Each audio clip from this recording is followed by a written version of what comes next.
Goeiemôre julle, dis Woensdag, kan julle glo? En ek hoop julle is wakker en dat julle vanmôre die liefde van ons hemelse Vader beleef, wat hy vir ons kom uitstort deur die kruis en die soenoffer van Jesus Christus die Here, en dat hy deur die Heilige Gees in ons kom werk en ons vanmôre kom uitstuur as sy ligdraers in die wêreld in.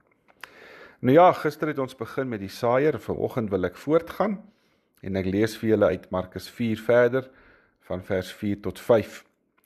Met die saai het 'n deel van die saad op die pad geval, 'n ander deel het op 'n klipbank geval, 'n ander weer tussen die onkruid, en die ander saad het in goeie grond geval. Nou weet julle, Dawid het nogal baie keer gesê, dit verg nogal alle soorte om 'n wêreld te maak. En dit was nog altyd so, en dit gaan ook altyd so bly, want verskillende mense het ook maar verskillend gereageer op Jesus.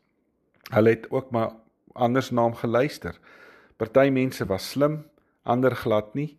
Daar was van hulle wat elke woord van Jesus net ingedrink het. Ander het weer verward geraak, hulle het nie sy boodskap verstaan nie. Jesus het geweet wat dit beteken vir saad om op harde en swak en onvrugbare grond te val. Daar was toehoorders wat hard en sinies en teesinnig was.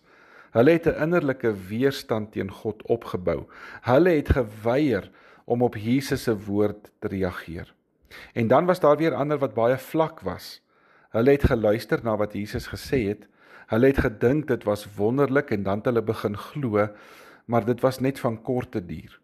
Die teenslae van die lewe, die prys van disippelskap en die spoedige afkoeling van hulle emosionele ervaring het hulle gesindheid laat verander.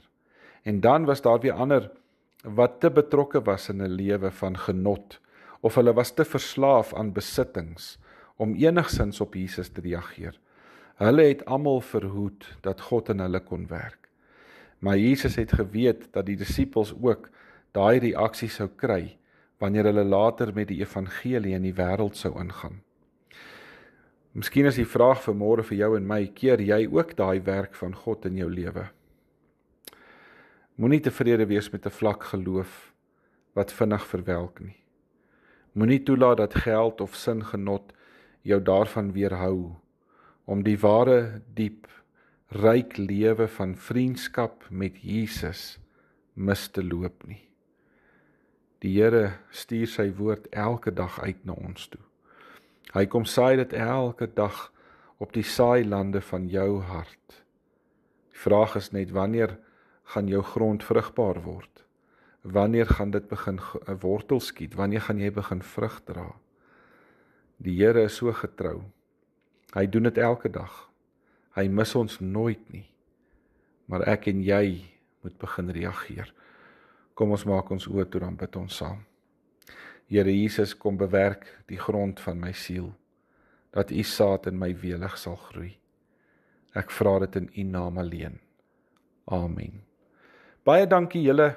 Julle moet 'n pragtige dag hê. Ons praat môre weer. Totsiens.